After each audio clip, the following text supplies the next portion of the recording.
আপনাদেরকে বানিয়ে দেখাবো চিংড়ি মাছের মালাইকারি।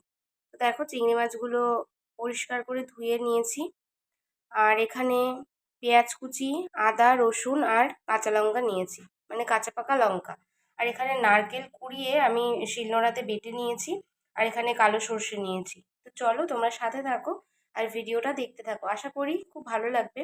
চিংড়ি মাছের মালাইকারি বা চিংড়ি মাছের যে কোনো রেসিপি আমরা কিন্তু ভীষণ পছন্দ করি সবাই। তো চলো সাথে থাকো আর ভিডিওটা দেখতে থাকো।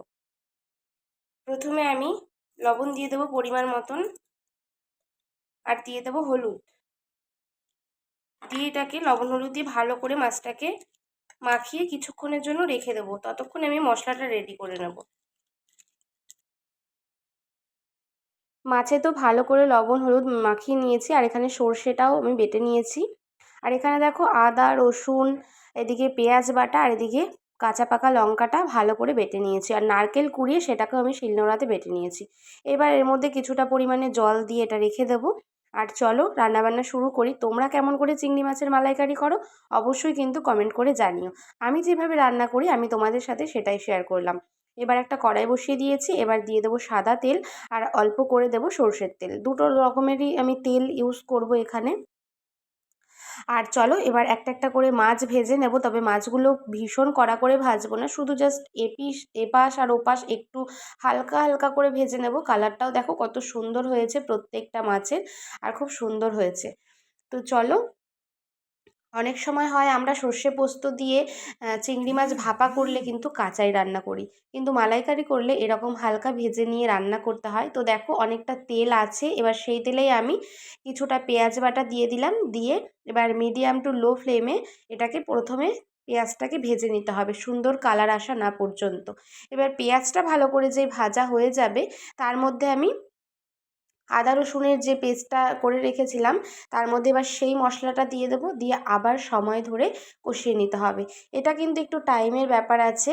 টাইমটা সুন্দর করে মেনটেন করে রান্না করলে রান্না কিন্তু খুব সুন্দর হয়। যে কোনো রান্নাই যদি আমরা ধৈর্য ধরে রান্না করি সেই রান্নার কিন্তু স্বাদ অনেক ভালো হয়, তাই না? আর তোমরা আমার হাতে কি কি রান্না দেখতে চাও, কি কি রেসিপি দেখতে চাও অবশ্যই কিন্তু সেটাও কমেন্ট করে বলতে পারো। তোমরা আমার রান্না ভীষণ পছন্দ করো, অনেক অনেক ভালোবাসা দাও, এটা আমার তো ভীষণ ভালো লাগে। তো তোমরা যদি অন্য কোনো রান্নাবান্নাও আমার কাছ থেকে দেখতে চাও সেটাও কমেন্ট করে জানিও।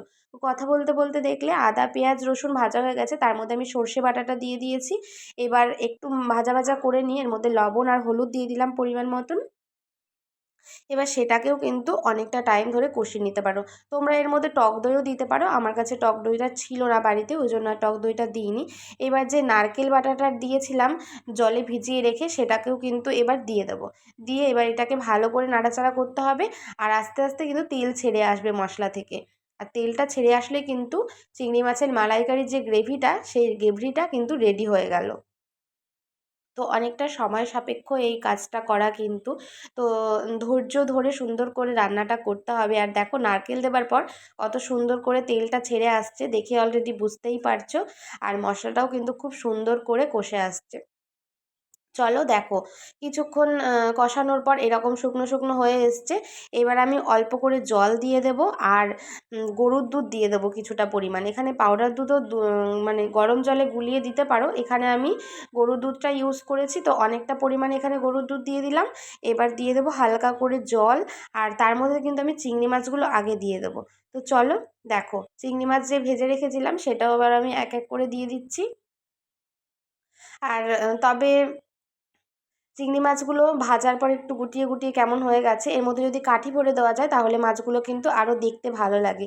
যেরকমটা আমরা অনুষ্ঠান বাড়িতে খেয়ে থাকি ঠিক তেমনটাই, কিন্তু দেখতে যেমনই হোক না কেন টেস্ট কিন্তু দারুণ হয়েছিল। মানে একদম অনুষ্ঠান বাড়ির মতনই হয়েছিল খেতে। তোমরা এইভাবে যে আমি বানিয়েছি তোমরা অবশ্যই আমার মতন এরকম একবার ট্রাই করো রান্নাটা। খেতে খুব ভালো হয়, গরম গরম ভাতের সাথে সার্ভ করবে, ভালোই লাগবে খেতে। আর কেউ যদি অতিথি বাড়িতে আসে তাহলে এরকম একটা রেসিপি কিন্তু ট্রাই করতেই পারো।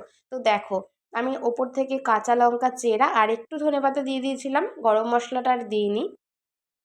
তোমরা ধনেপাতার বদলে কিন্তু গরম মশলার ঘি ইউজ করতে পারো, আমি আর সেটা দিলাম না, স্কিপ করে গেলাম। দেখে কতটা লোভনীয় লাগছে তোমরা কিন্তু কমেন্ট করে জানাতে ভুলো না। এটা কিন্তু 2-3 দিন আগেকার ভিডিও, তোমরা তো ফেসবুকে পেয়েই গেছো, যারা আমার ফেসবুকে বন্ধুরা আছো।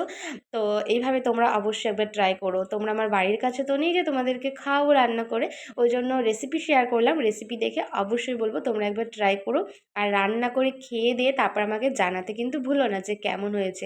তো চলো, আজকের রেসিপিটা এই ছিল, চিংড়ি মাছের মালাইকারি। কেমন লাগলো কমেন্ট সেকশানে জানাতে ভুলো না। নতুন বন্ধু হয়ে থাকলে আমার পরিবারে এসে আমাকে বন্ধু করে নিও। ফেসবুক থেকে দেখে থাকলে ফলো করে দিও, আর ইউটিউব থেকে দেখে থাকলে সাবস্ক্রাইব করে দিও। চলো টাটা, দেখা হচ্ছে নতুন কোনো ভিডিওর সাথে আরও অন্য কোনো দিন। আর তোমরা যদি অন্য কোনো রেসিপি আমার থেকে দেখতে চাও সেটাও কিন্তু কমেন্ট করে জানাতে ভুলো না। তো চলো বন্ধুরা, টাটা, সাথে থেকো, পাশে থেকো, লাভ ইউ অল।